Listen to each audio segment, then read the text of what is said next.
my name is Mackenzie, and Christmas Eve 2020, my then boyfriend proposed to me. And after seeing the photos, I realized just how large I had gotten. So I bought a scale, and it turns out I was over 455 pounds, which led me to a very slow weight loss journey. Over those years, I yo-yoed a lot.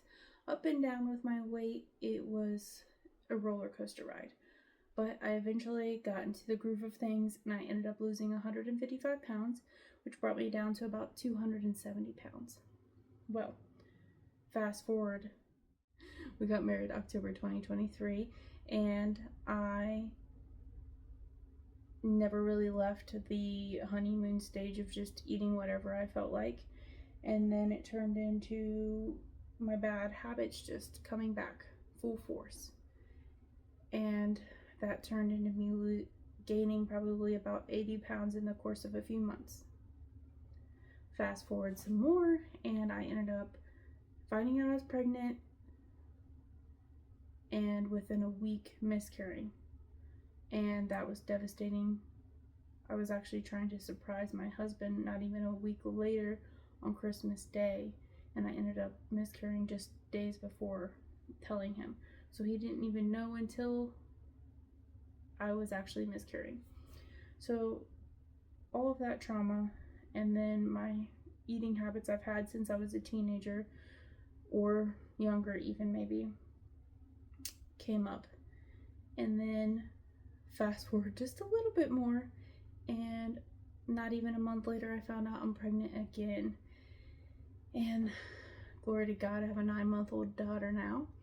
But during the pregnancy, I was so stressed out, and I didn't want to try to diet or do anything I shouldn't do because I was worried, because I had just went through all that trauma with the pregnancy before. And so I ended up gaining a bunch more weight. I ended up being 425 pounds a few weeks after I gave birth.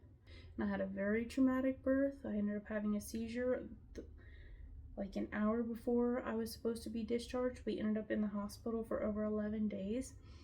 And so then coming home, I had eclampsia, not preeclampsia, but eclampsia after you give birth, high blood pressure, and it was awful.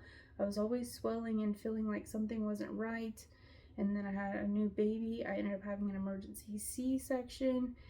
And so again, I just kept relying on food. The last 3 months, I've lost about 50 pounds or so, and I'm trying to get back to a good place. I fell off the wagon there for a little over a month, maybe even 2.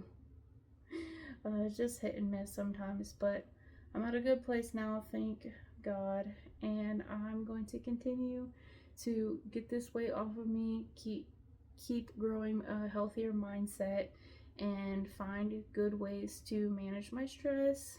And I just want to be happy and healthy and motivated to live my life and have a long, joyful enjoyment in my life where I can move and focus on doing things and not let my weight hold me back from anything I want to do in this life at all, and hopefully be around for my daughter throughout her life as long as I can, and hopefully grandchildren, you never know. And so if you'd like to follow along my journey, that'd be great. You can subscribe, like, comment, whatever. But yeah, and that's why I've named my channel Real Mackenzie, because it's the real me showing up for myself each and every day, even if it's hard and embarrassing. And a lot of people, of course, are going to make fun of me, judge me, bully me, but they've been doing that my whole life. Obviously, I know I'm a very large woman. I've been this way my whole entire life. So there's nothing they can really say to me that I haven't already said to myself. And that's perfectly fine, because I'm just here to make a difference, to show up for myself and prove myself wrong and the haters wrong.